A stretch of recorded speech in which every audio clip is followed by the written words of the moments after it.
Well, I keep racking my brain about the only thing I think I can do with this project is screw it together. I will glue this frame together up here and you know, keep that as one piece. Then I'll be able to, I'll screw the back in a couple of places, one through the bottom I think. And then this will be held on with a screw coming up through here. Maybe two of them on each side. And then, now that I think about it, I might have to put probably three across the bottom to pull all this together. So, because you have to slide this in and get everything situated, I think the only way to do it is to screw it together. I'm not a big fan of that, but that's what I'm going to have to do. Along with these dividers, they'll have to get screwed through the back. And then my thought was a couple in the back and then one through the plexi to kind of tie all that together as well. It'll be solid as a rock, but I'm not a big fan of using screws. But in this case, that's what I'm going to have to do. I'm just going to use my cutout from my Lexan as my template for my round over here. I've forgotten what the 4.5, so this is 4-inch, I believe. So a 2-inch radius. Yep, 4 inches. I'll just get it tangent to the corners here, or to the edges I mean.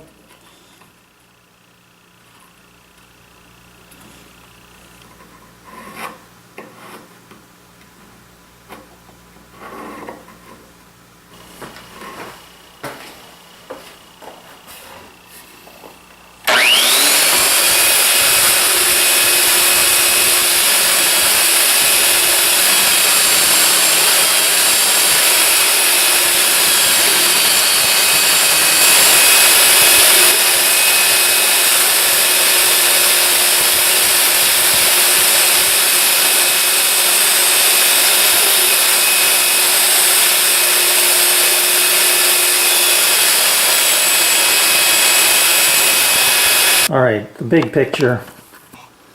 I cut my top basically off of the A to use it as a wedge to hold this while the glue dried up here. But then I went to dry fit the bottom, and I cannot get that to close up. So what happened was, when I was sanding this, my original thought was I'll just take my hand plane, give it a few skim coat, a few skim passes, light passes, and flatten it that way. Well, that was a bad idea. I ended up with some tear out, so I had to take it to my drum sander, sand it, effectively making this thinner, which now these are the back and this plexiglass or Lexan are bottoming out on those grooves. I can make the grooves deeper, would be one solution. The other would be to take a little off the top and bottom of the two pieces. So now, all right, another bit of news here. When I went to set these up on my table saw, I was matching up this edge. This is flush, the bottom is flush, but this edge hung out just a little bit. That could be causing my trouble here. It just might be forcing things the wrong way. So it's almost flush right there. It's flush all the way through here. Then right here, I've already taken a few shavings off. This is a lot thicker down, not a lot, but noticeably thicker down at the bottom. So I'm using this like a shooting board. I'm just holding my plane against the plastic and pulling back toward me until I can bring that into flush.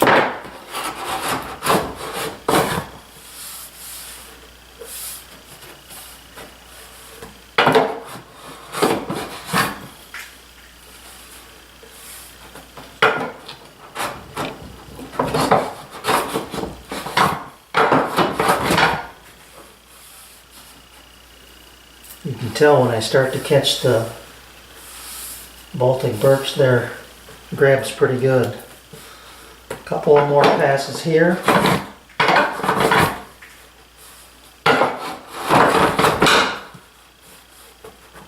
That's flush. Maybe just one out there at the end.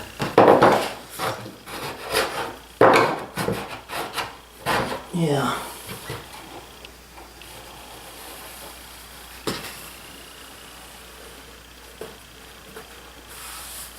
Boy, that is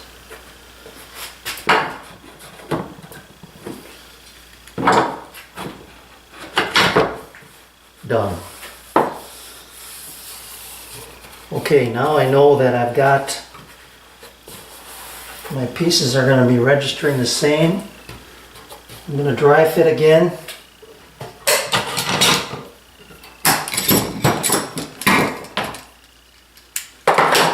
See where I'm at.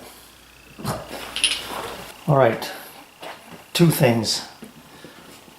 It really, when I did take the edge off of that plastic to match the plywood, this back is just as tight as can be all the way around. I mean, I used to have that little gap up on top, and now that's gone. But, and the big but is that, and you probably can't see that, but right there, I've got a tiny gap. And over here, it's really hard to see, but it's also a tiny gap. Now, I don't know whether that would pull together. I rather doubt it would with screws. So I really don't want to take that chance. I don't want to have to force it tight.